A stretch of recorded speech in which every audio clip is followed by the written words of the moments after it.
Okay, Bob.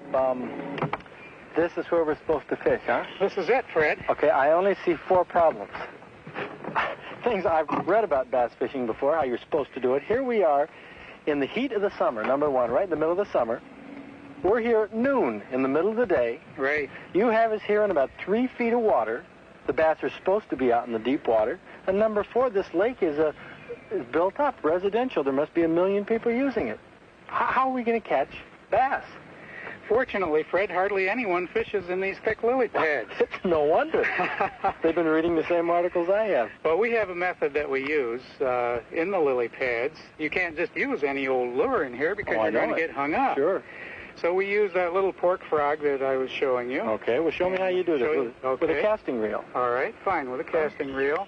We make very short casts, maybe 20, 25-foot casts, and the frog lands on a lily pad because there's very little water there. Okay. We start working that, and we see those little pockets of water, and we want to get that to drop into the pocket of water so the bass can at least get at it. Okay, it's sitting on a lily pad now, and I'm going to slip that into the water.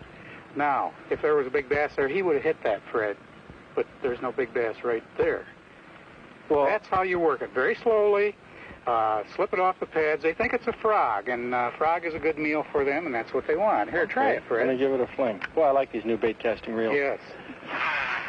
Whip it right out there without a backlash.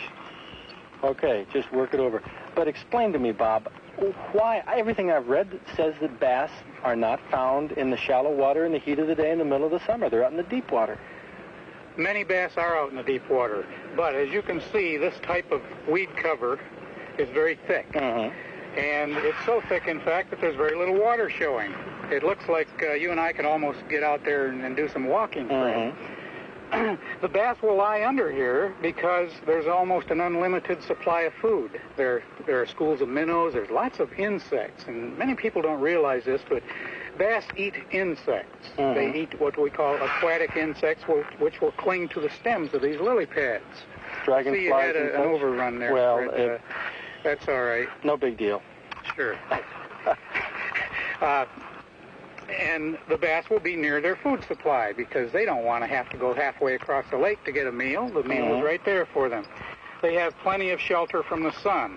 They don't have eyelids like you and I, and they're very sensitive to the sun. And as you can see by this thick pad cover here, if the bass are under there, they're in the shade. And another thing, the water is very cool under there. The sun's rays aren't penetrating down through there to warm up the water. So what you're saying is, Bob, that this offers all the protection, all the food that the deep water does for the bass, right?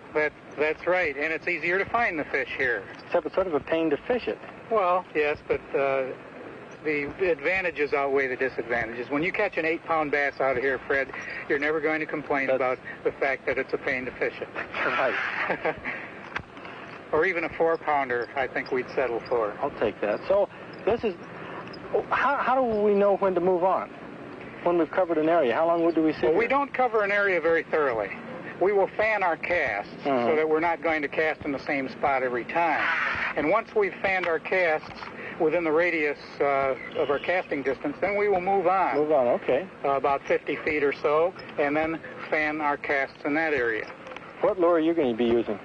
In here? Yeah. I'm going to be using the same thing you are, Fred. Okay. That's about the only thing that we can use in these real heavy lily pads. Why don't we move up another 50 feet and do it Sure, to it? let's see do what that. we can, Fine. see what we've come up with.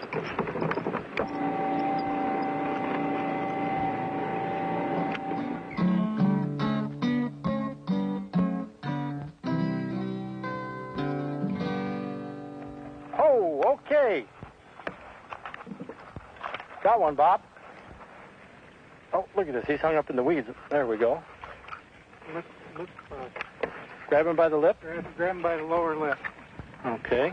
Grab him by the lower lip with thumb and forefinger. There we go. Okay, you got it. That's not Well, he's a little devil. I think we should throw that one back. Throw this one back? Yeah. Yeah, he's a little devil, but you're right, they're in here. How big of a bass have you caught in these lily pads like this? Over 8 pounds. Wow. In this particular spot, yes. It's incredible. Now, I must have done all right setting the hook. You did. Hey, you did real well. Yeah. Boy, I can hardly get this hook out of this guy's mouth. Yeah. Yeah, I'd let him go, Fred. Let him grow up. There he goes. Well, let's go back and get another one. Get something a little bigger.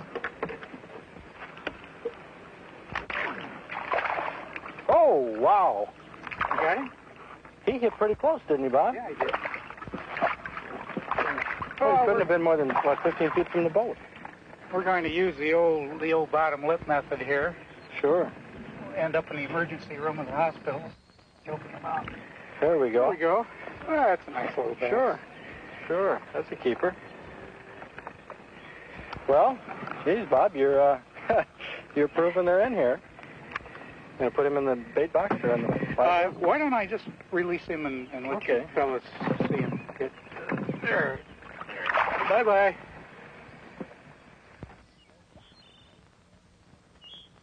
Look at this. We got a little rain and you got a little fish. But you're using a crankbait or a spinnerbait. Spinnerbait. Yeah. Oh, and now the rain's coming down. What do you think? Is this rain going to help fishing? Yes, it should. It should help. Great. Well, let's get him in. Well, again, not a bad one and caught in the lily pads. Oh, that rain's coming down now. That's a nice little bass. Sure. Yeah. Sure. Let's let him grow. Before Bob could dress that spinnerbait with pork rind and show me how this lure can really pay off, a rainstorm was upon us, so we hightailed it back home.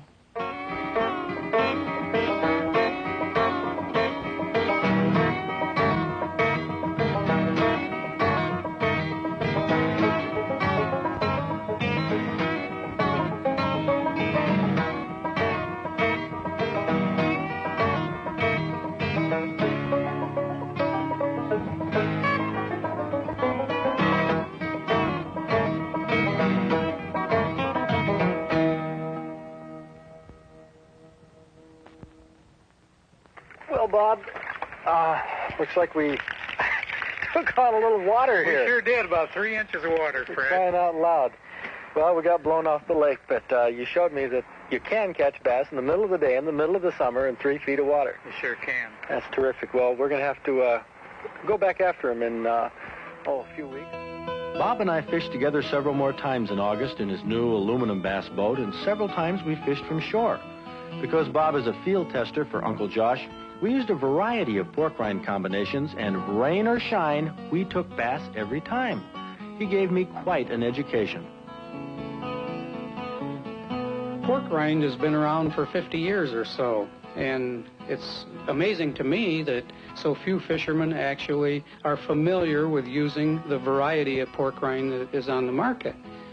Most people who have used them maybe use a Johnson silver minnow with a pork frog, and that's the extent of their experience with this type of a bait. But most people don't realize the variety of pork rinds that are available. They come in all different sizes and shapes. There are lots of different colors, and they really give good action to the lures that they're attached to. And the important thing is they catch fish.